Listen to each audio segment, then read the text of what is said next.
Have you ever noticed that the moment someone you care about draws close, you suddenly feel the urge to pull away?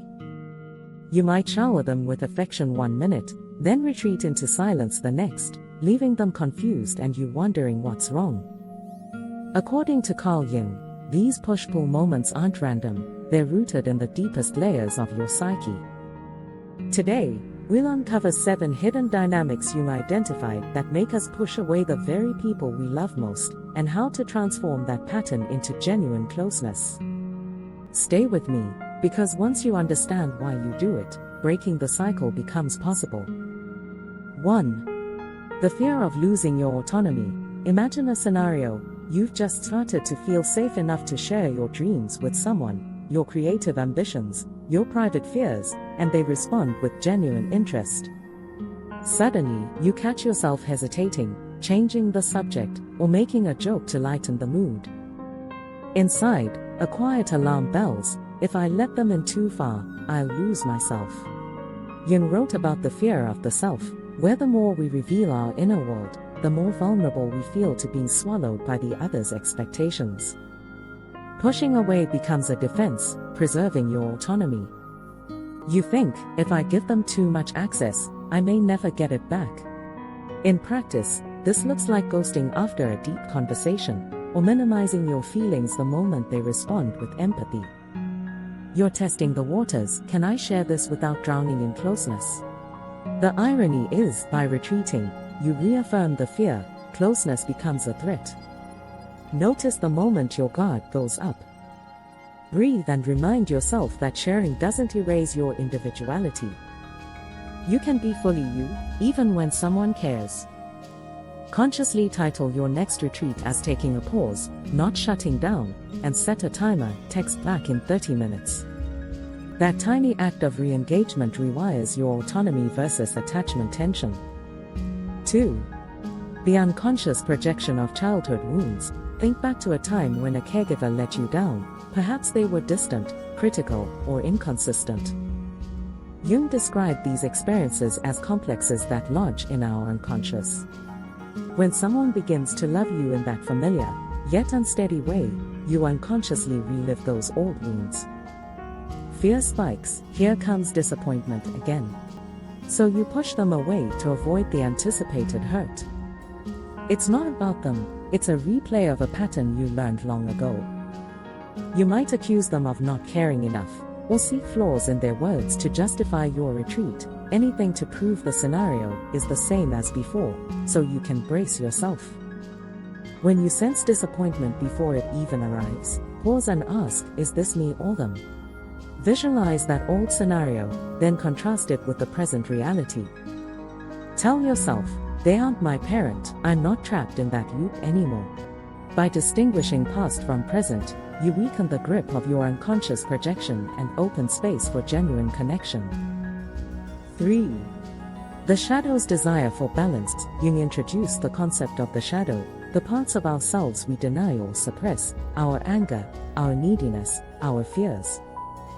When a relationship becomes deeply affectionate, your conscious mind feels good, but your shadow whispers, this is too much.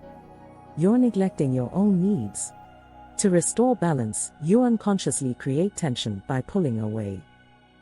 For instance, you may start a barrage of texts in the morning, and suddenly vanish by evening, punishing them for receiving so much attentiveness. That flip-flop is your shadow demanding recognition: I'm here too. Pushing away is less about them and more about your own unintegrated feelings clamoring for space. Give your shadow a voice. Next time you push away, check in: what part of me feels unseen right now? Journal for 5 minutes, allowing those unwanted emotions to surface without judgment. Naming your neediness or discomfort diffuses its power, reducing the urge to sabotage closeness. 4. The complex dance of individuation. Jung saw the goal of life as individuation, the integration of all parts of the self into wholeness. Early stages of love can feel like steps backward, relying on someone else for validation rather than standing on your own. Your psyche rebels: hold on, this isn't helping me become whole. To enforce your journey of self-discovery, you push away, insisting on solo growth even when mutual growth beckons. You might say, I need space to figure out who I am, while your partner just wants to hold your hand through it. The message, not yet. I'm not ready to evolve together. Reframe love as part of individuation, not an obstacle. Recognize that true wholeness can emerge in partnership. Start small, invite your partner into one self-reflection activity, journaling side by side, discussing your values, so you see that growth can happen in tandem, not just alone.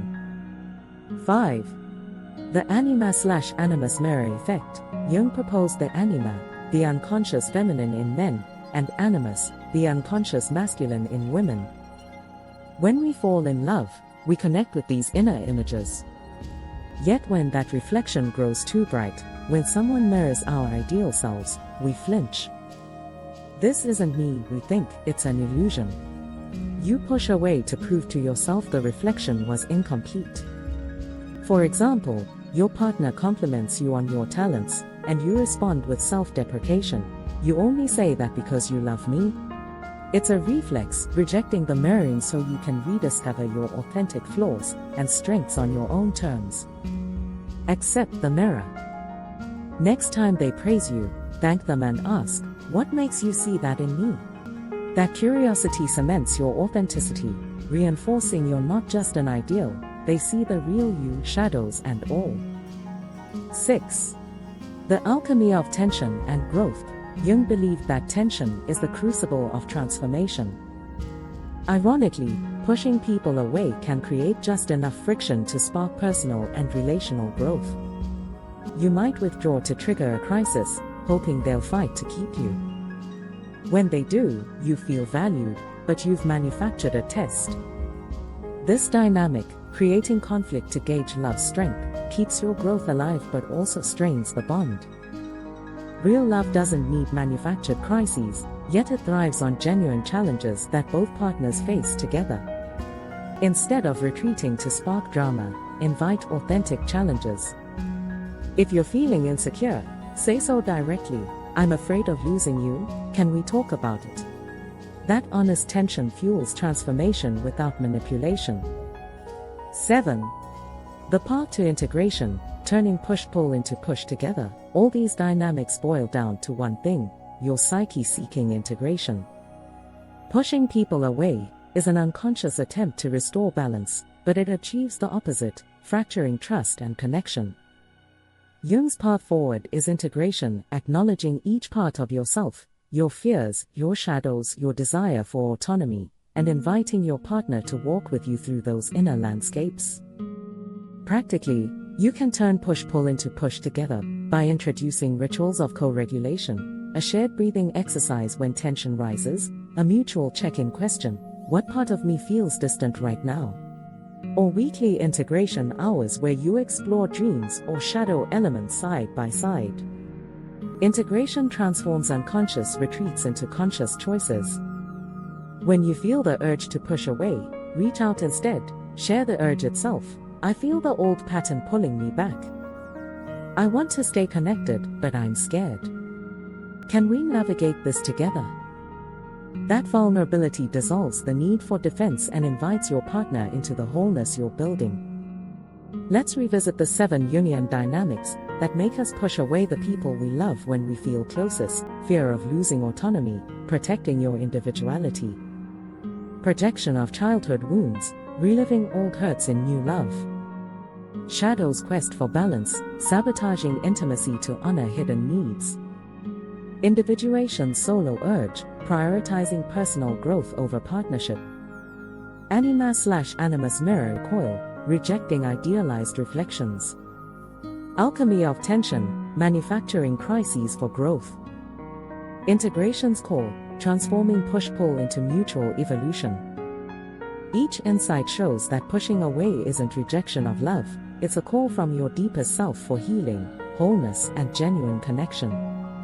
Have you found yourself in this push-pull dance?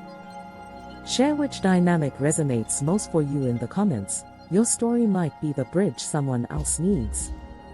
If this video helped you see your patterns, Give it a thumbs up and subscribe for more Jungian insights that illuminate the heart's hidden paths. Hit that bell so you never miss a step on your journey to integration and deeper connection. Thank you for watching. Remember, love's greatest invitation is to embrace every part of yourself, light and shadow alike, and to walk side by side with another who sees you fully. Stay curious, stay courageous, and may your connections become the mirror that reflects your truest, most whole self. Until next time.